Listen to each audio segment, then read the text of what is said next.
इस वक़्त देखें आदिल राजा और शेर अफ़ज़ल मरवत की जो आपस की लड़ाई है, वो इतनी संजीदा है कि वो ये कह रहे हैं कि ये पार्टी के गद्दार हैं और वो कहते हैं कि नहीं आदिल राजा का जो है तो वो कोई कैरेक्टर नहीं है। देखें जो पीटीआई का सपोर्टर है वो आदिल राजा की बात को जो है तो वो समझता है कि वो इमरान खान के ही मौक़िफ़ है। मैं बताता हूँ, वो अभी सूट कर रहा है इमरान खान के सपोर्टर्स को, उन लोगों को सपोर्ट लग रहा है, तो इस वजह से उन्हें सच्ची भी लग रही है बात, ठीक भी लग रही है।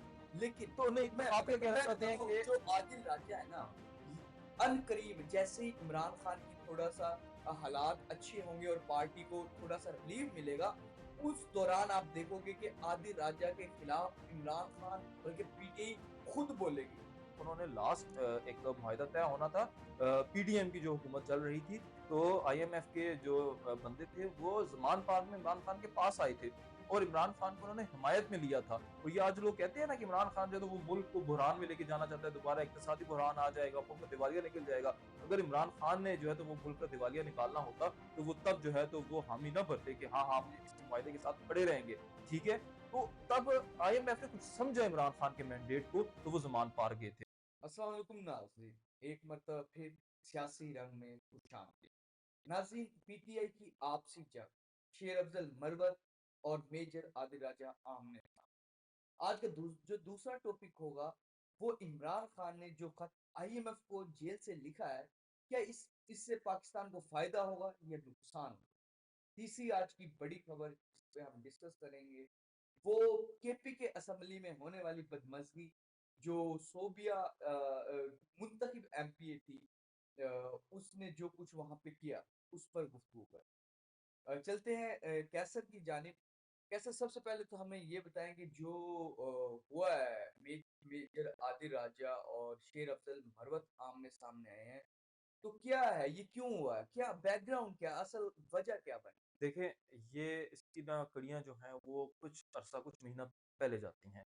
हुआ इस तरह से था कि आर्मी चीफ ने जब विज़िट किया था अपना यूएसए का, तो वहाँ पे आदिल राजा ये कैंपेन कर रहे थे कि जितने भी वहाँ पे पीटीआई के सपोर्टर्स हैं, उन्होंने जो है एहतजाज करना है आर्मी चीफ के वहाँ पे दौरे के दौरान। तो जिसको शेर अफ़ज़ल मरवत ने जो है तो उसकी जो है तो तरदीद की थी, उन्होंने कहा था कि प्रोटेस्टर्स को इस तरह नहीं करना चाहिए क्योंकि ये मुल्क की जो है तो वो इम्पोर्टेंस है, उससे एक इज़्ज़त का मामला है, ठीक है? एक जो है तो वो ये रिप्रेज़ेंट कर रहा है मुल्क बंदा। मुल्क के लिए हाँ, अच्छी चीज़ हाँ, नहीं है। बेइज़्ज़ती की बात थी ठीक है? बहैसियत कौम। तो उस चीज़ को आदिल राजा ने इस तरीके से लिया कि उन्होंने कहा कि शेर अफ़ज़ल मरवत जो हैं वो पाकिस्तान तहरीक-ए-इंसाफ की सफ़ों में एस्टेब्लिशमेंट के एजेंट हैं। ठीक है। और उस तब से इनकी आपस की चपकलिश चल रही थी। फिर हाँ, उसके अंदर फिर जो है तो वो जंप इन किया मेहदी हैदर ने, ठीक है? उन्होंने भी जो है तो इसी तरह से क्रिटिसाइज़ किया। अच्छा अब इसके ऊपर अगर हम दूसरी तरफ का मौक़िफ़ देखें शेर अफ़ज़ल मरवत का, तो उन्होंने कहा कि ये कॉल मेरी थी ही नहीं, बल्कि ये कॉल तो उमर अय्यूब ने दी थी। और हमने स्टार्ट से देखा है इस चीज़ को भी कि उमर अय्यूब भी हमेशा जो है तो वो एस्टेब्लिशमेंट के लिए एक सॉफ्ट कॉर्नर रखते हैं और वो इतना सख्त नहीं बोलते हैं। इसी वजह से इमरान खान ने उसको नामज़द भी किया था वज़ीर-ए-आज़म के लिए। और दूसरी तरफ आपने देखा कि शेर अफ़ज़ल मरवत ने जिस तरह की इलेक्शन से पहले कैंपेन के दौरान तकरीरें वगैरह की और उनके ऊपर जो है तो वो कोई सख्त हाथ नहीं रखा गया था, जैसा कि बाकी जितने भी उनके रुकन थे उनके ऊपर रखा गया था। तो इस वजह से भी कहा जा रहा था कि ये एस्टेब्लिशमेंट के कारिंदा हैं जो कि तहरीक-ए-इंसाफ की सफ़ों में उन्होंने खुद जो है तो वो फिक्स कर दिए हैं। तो इस चीज़ को लेके अब आदिल राजा और शेर अफ़ज़ल मरवत जो है तो वो आमने-सामने हैं। पहले तो ये था कि पार्टी इस चीज़ को इग्नोर करती रही और उनको लगा कि शायद जो है तो ये चीज़ खुद ही खत्म हो जाएगी।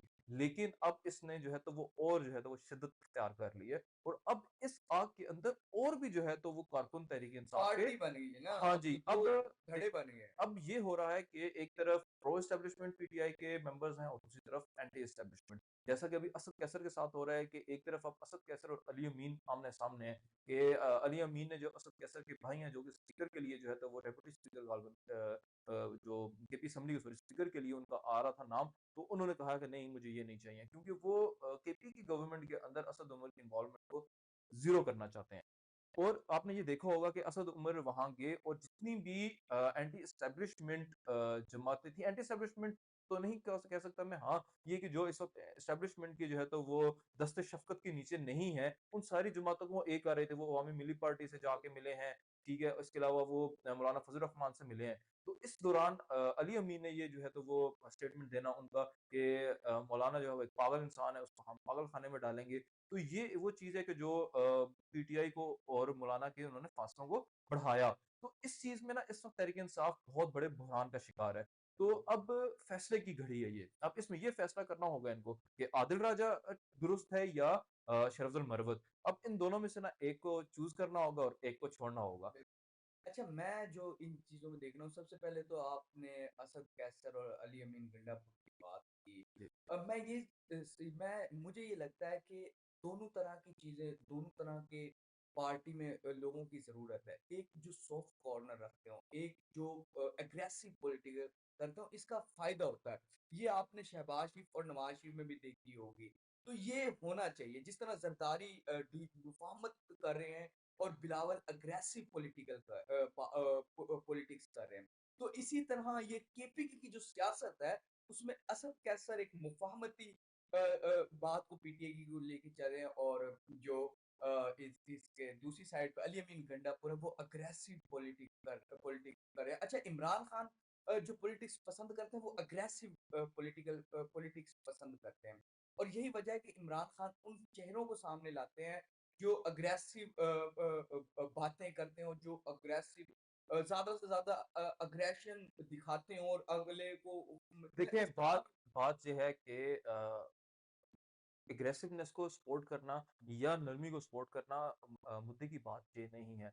बात इससे बहुत ज़्यादा जो है तो वो संगीन है। बात इस चीज़ की है कि लॉयल कौन है पार्टी से और डिसलॉयल कौन है। इस वक़्त ये बात नहीं हो रही है कि ये एस्टेब्लिशमेंट के साथ है, ये नहीं, एस्टेब्लिश देखिए इस वक़्त देखें आदिल राजा और शरफ़ुल मरवत की जो आपस की लड़ाई है वो इतनी संजीदा है कि वो ये कह रहे हैं कि ये पार्टी के गद्दार हैं और वो कहते हैं कि नहीं आदिल राजा का जो है तो वो कोई कैरेक्टर नहीं है। हाँ, इसके अंदर फिर बैरिस्टर सैफ भी जंप इन किया। उन्होंने कहा कि आदिल राजा के जो स्टेटमेंट्स हैं वो पार्टी के स्टेटमेंट्स नहीं है, नहीं वो बिल्कुल उनके अपने पर्सनल स्टेटमेंट्स हैं और इसको हम जो है तो वो कंसिडर नहीं करते हैं। और लेकिन मैं देखें जो पीटीआई का सपोर्टर है वो आदिल राजा की बात को जो है तो वो समझता है कि वो इमरान खान के ही मौक़िफ़ है।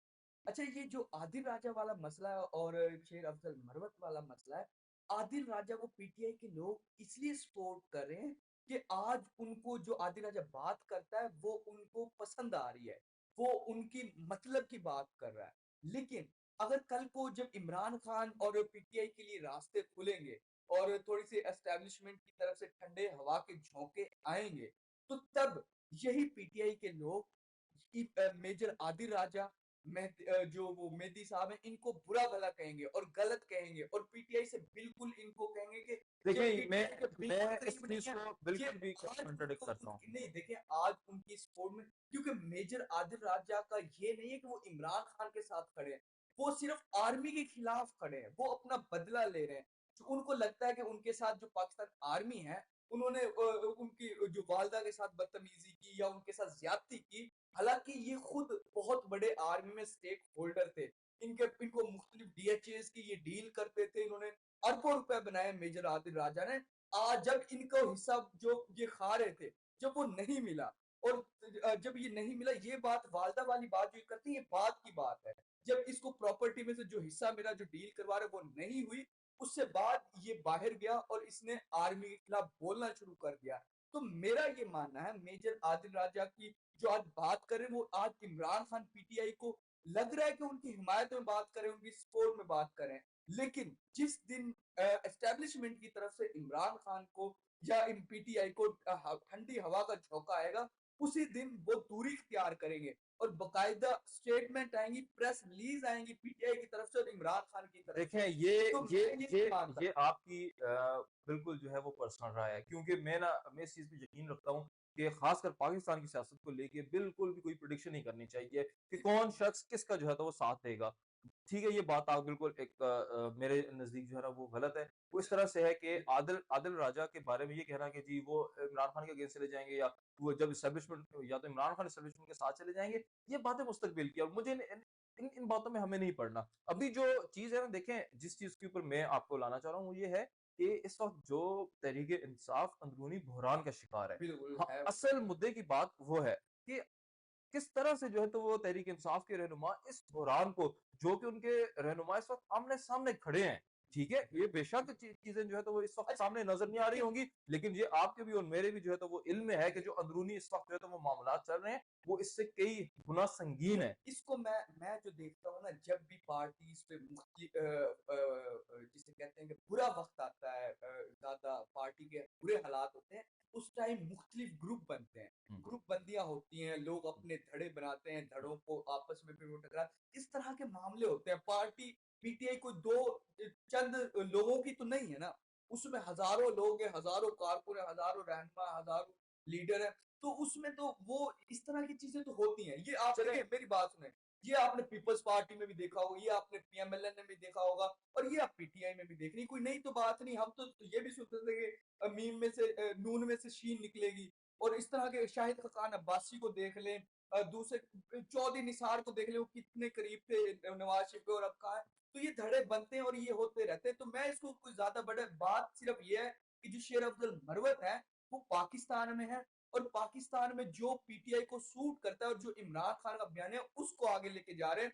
तो मैं शेर अफजल मरवत को ज्यादा सही जगह पे देखूंगा कि वो ठीक करें, ना कि जो आदिल राजा है वो चलें पीटीआई ये को भी अब ज्यादा सूट ये नहीं बात करती। हम छोड़ देते हैं तहरीक-ए-इंसाफ की जो सेंट्रल कमेटी है, बिल्कुल। उसके ऊपर कि वो डिसाइड करेगी कि किससे करना है। लेकिन हाँ, ये हम ज़रूर कहेंगे इस बात के इख्तिताम पे कि जो कुछ भी करना है उनको जल्दी फैसला करना होगा, क्योंकि उनकी जो सपोर्ट है उसके अंदर जो है तो ये बहुत बड़ा बहरान पैदा हो जाएगा कि कौन सही है और कौन गलत है। इसका फैसला जल्द करना होगा। चलते हैं हम अपने दूसरे टॉपिक की तरफ कि जो कि इस वक़्त सॉरी केपी असम्बली के अंदर जो हो रहा है, जो एक हरकत की है मुस्लिम लीग नून की जो एक रिज़र्व सीट से आई एमपीए हैं, सोबिया उनका नाम है, उन्होंने जो हरकत की है। देखे ना, वो जो केपी के असेंबली में हुआ, इस तरह वो घड़ी लेके आई और इस तरह तनकीद करना ठीक है, होना भी चाहिए, तनकीद होती है, लेकिन इस तरह ये करना, वैसे तो हम चलो पीएमएलएन की नजर से देख लेते हैं। पीएमएलएन पंजाब में तो बड़ी कहती है, पंजाब असेंबली में कि ये ऐसे करते हैं, ये टेबलों पे चढ़ गए, ये इस तरह की बातें करते हैं, उस तरह। लेकिन अब अपनी तरफ से नहीं देखे कि केपी के असेंबली में आज जब अली अमीन गंडापुर ने हल्फ लेना था, उनको जब वज़ीर आला मुंतखब किया जा रहा था, तो उस टाइम वो घड़ी लाई और घड़ी चोर के वो नारे लगाए। देखें लेकिन घड़ी चोर कर भी लाई हैं, साथ वो बोतल भी लाई हैं, ठीक है? बोतल का बैकग्राउंड ये है कि जो अली अमीन गंडापुर थे, उनको जब पकड़ा गया, तो उनकी गाड़ी से कुछ बोतलें निकली।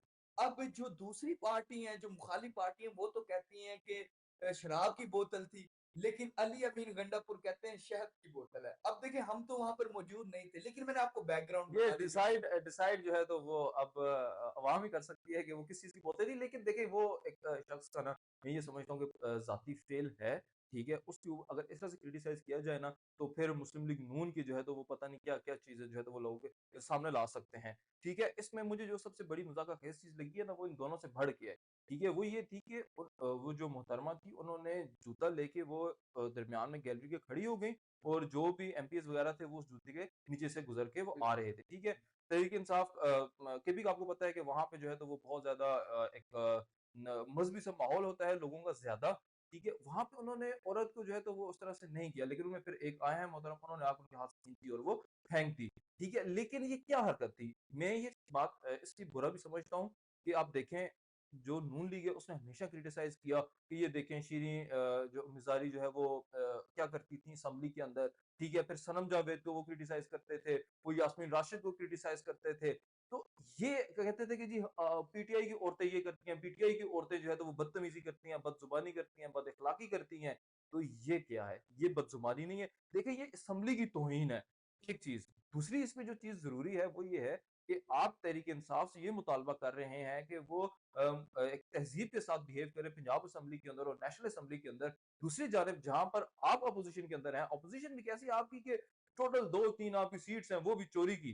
तो आप उसकी बेसिस के ऊपर वहाँ पे एक ड्रामा क्रिएट कर रहे हैं, उस असेंबली के अंदर जहाँ पे तहरीक-ए-इंसाफ क्लीन स्वीप करके आई है और बड़े फ़ख्र और इज़्ज़त के साथ वो उस असेंबली में आई है। तो इस तरह की हरकत ना मैं ये समझता हूँ कि एक इंतहाई शर्म वाली हरकत थी और उससे ज़्यादा शर्म की बात ये थी कि जिस तरह से मुस्लिम लीग नून के जो सपोर्टर्स थे वो उसको सोशल मीडिया के ऊपर डिफेंड कर रहे थे और कह रहे थे बड़ी जुर्रत की है इसने, बड़ी बहादुरी की है। जिस असेंबली में तहरीक इंसाफ के एमपीज़ भरे हुए थे, वहाँ पे उसने जाके ये बात की। तो आप ये बात भी प्रेज़ेंट में रखें कि वो एमपीज़ भरे हैं ना, तो वो अवाम ने उस असेंबली के अंदर एमपीज़ भरे हैं। देखिए, मैं इसमें मैं देखता हूँ ये है कि आप तकरीबन एक जो एमपी है ना, वो 3-4 लाख के हल्के से आता है, 3-4 लाख के हल्के का हुँ। वोटर होता है। तो लेकिन ये इतना रिज़र्व शीट से आई हैं। हाँ, देखिए वो इतनों की नुमाइंदगी करते हैं, लेकिन जब जाके इस तरह की हरकत अब रिज़र्व सीट का अगर आप कह रहे हैं तो फिर शायद रिज़र्व सीट मिली इनको इन्हीं बेसिस पे होगी कि ऐसे ही मिलती आपने है। ये चीज़ें करनी है, एग्ज़ैक्टली। आपको सीट मिल जाएगी। तो ये घटिया हरकत है, हुँ, ये मतलब कि ये हुँ। कोई इख़लाक़ से गिरी हुई चीज़ें, ये नहीं करनी हाँ, चाहिए। ये तो हम चलो तो नाज़रीन लेकिन ये उन लोगों के मुँह पे तमाचा है और उन जो है तो वो सो कॉल्ड तजियाकार जो कि बैठ के तहरीक-ए-इंसाफ की ख़वातीन को क्रिटिसाइज़ कर रहे होते हैं कि जी वो ऐसे करती हैं, वो ऐसे करती हैं। तो ये उनके मुँह के ऊपर जो है तो वो एक तमाचा है कि आप देख लें कि मुस्लिम लीग नून की जो ख़वातीन जिनको ये मियाँ साहब कहते थे कि ये देखो हमारी ख़वातीन कितने जो है तो वो मुहज़्ज़ब हैं। मुहज़्ज़ब है और कितने सुकून से जो है तो वो जलसे में आई हैं। तो मियाँ साहब ये आपकी ख़वातीन हैं जिनको जो है तो वो असेंबली के तक़द्दुस का भी ख़्याल नहीं है। जिनको अपनी रवायात का भी ख्याल नहीं है कि इतनी-इतनी दाढ़ियों वाले, ठीक है, सरों पे टोपियाँ लगी हुई मर्द जो कि अपने हलकों से जैसा कि मोअम्मर ने बताया कि 3-3 लाख का हलका होता है, जहाँ से वो एक भारी अक्सरियत लेके आए हैं, उनकी इज़्ज़त वो इस तरह से कर रही है कि वो सर पे लेके के लेकिन मैं उन मर्दों को भी खराज तहसीन पेश करता हूँ, जिन्होंने जो है तो उनको बर्दाश्त कुछ भी नहीं कहा और बड़ी बर्दाश्त तहम्मुल का मुज़ाहिरा किया। असूलन तो उनको जो है तो वो बुला के कस्टडी में लेना चाहिए था। तो अ चलें नेक्स्ट टॉपिक की तरफ चलते हैं हम। अनर हुँ, रिलीज़ काफ़ी टाइम हाँ, मतलब कि ये हमारा काफ़ी लंबा वीडियो हो गया। अभी हुँ, तो 2 क्वेश्चन और तीसरे की जानिब चलते हैं। नाज़रीन, इसका जो बड़ी अपडेट है वो ये है कि इमरान खान ने आईएमएफ को खत लिख दिया है। अब हुँ, इससे क्या फ़ायदा होगा हुँ। पाकिस्तान को या नुकसान होगा? क्या कैसे रहा, आप क्या देखते हैं? कैसे देखते हैं इस खत को? देखें, खत का अभी फ़िलहाल मतन नहीं आया, ठीक है? अभी जस्ट हमें ये इत्तला मिली है कि वो खत तहरीक-ए-इंसाफ ने लिख दिया है, ठीक है? अब उसमें और रऊफ़ हसन ने जो है तो वो लिखा है पाकिस्तान तहरीक-इंसाफ के बिहाफ़ पर। अब उस खत का जो है वो शायद आज रात तक जो है वो उसका मतन आ भी जाए क्योंकि तहरीक-ए-इंसाफ का यही कह रहा था कि हम जल्द इसका मतन रिलीज़ करेंगे। लेकिन जब तक मतन नहीं आता तो इसकी इतनी ज़्यादा हाइप क्रिएट हो चुकी है कि इस वक़्त जो एस्टेब्लिशमेंट है और जो अपोज़िशन के मैं जिसको लीगल अपोज़िशन कहूँगा कि जो आज गवर्नमेंट बना के बैठे हैं, कि उनको जो है तो जिस चीज़ का खौफ है। आप देखें एक शख्स जो जेल में बैठा है, वो आईएमएफ को खत लिख रहा है और उनके अंदर खौफ और लर्ज़त आ रही है। क्यों? इसलिए इनको मालूम है कि असल जो मैंडेट है वो पाकिस्तान तहरीक-ए-इंसाफ के पास है। अगर ऐसा ना होता तो उनको किस चीज़ का परेशानी थी? ये वो ही देखें पाकिस्तान तहरीक-ए-इंसाफ है कि जब उन्होंने लास्ट एक मुआहिदा तय होना था पीडीएम की जो हुकूमत चल रही थी, तो आईएमएफ के जो बंदे थे वो ज़मान पार्क में इमरान खान के पास आए थे और इमरान खान को उन्होंने हिमायत में लिया था। और ये आज लोग कहते हैं ना कि इमरान खान जो है तो वो मुल्क को बुहरान में लेके जाना चाहता है, दोबारा इक़्तिसादी बुहरान आ जाएगा, मुल्क दिवालिया निकल जाएगा। अगर इमरान खान ने जो है तो वो मुल्क का दिवालिया निकालना होता, तो वो तब जो है तो वो हामी ना भरते कि हाँ, हम इस मुआहदे के साथ खड़े रहेंगे, ठीक है?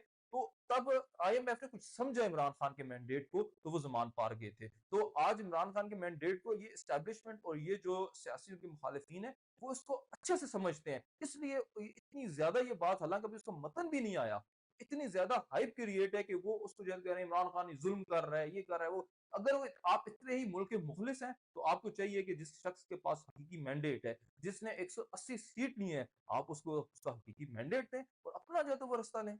अच्छा, एक तरफ कहते हैं कि इमरान खान क्या है, वो तो जेल में है और ये ना कुछ है। दूसरी मैंडेट उनका मान नहीं रहे। दूसरी तरफ से वो कह रहे हैं कि गद्दार वतन है, हुँ। वो आईएमएफ को खत लिख रहे हैं। अच्छा, वो यार उसका अगर देखिए, वो उसके एक पास शख्स मैंडेट एक नहीं है, एक शख्स जो जेल में बैठा है, ठीक उसका है? तो मैंडेट आप नहीं मान 7 रहे। महीने होने वाले हैं, एक शख्स जेल में बैठा है, ठीक है? उस शख्स के खत से अगर मुल्क के अंदर बुहरान तारी हो सकता है, तो फिर इसका मतलब ये है कि ये जितनी भी पार्टियों ने मिलके हुकूमत बनाई है, इनका मैंडेट जाली है और जो इमरान खान का मौक़िफ़ है, वो हकीकी मौक़िफ़ है। ये तो खुद इस बात की तायीद कर रहे हैं। तो बहरहाल अब देखें इसका क्या, एक तो मतन आएगा तो तब हाँ, इस पे डिस्कस करेंगे। हुँ। दूसरा क्या इसका रद्द-ए-अमल आता है, आईएमएफ क्या कहता है, इसको तो हम फ्यूचर में इस पे बात कर सकते हैं। फिलहाल के लिए नाज़रीन, मुझे और कैसर को इजाज़त दीजिए, मिलेंगे नेक्स्ट किसी अपडेट के साथ। फिलहाल के लिए खुदा